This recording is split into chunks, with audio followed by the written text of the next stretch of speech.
Hello and welcome to my tutorial.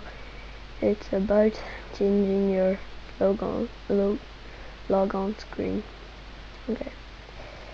You'll have to download the program. It will be in the description. It's called Tweaks Logon. And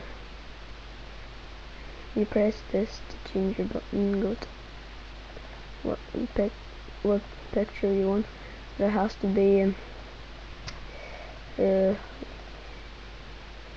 wait, I'll tell you. Has to be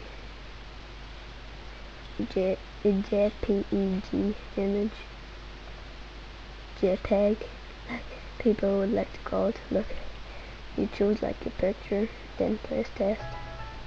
This is what will it be. I'm gonna change it back to my old one. Thanks for watching. Subscribe, and if you want to see how I made my own logon screen picture, watch the next video. Thank you.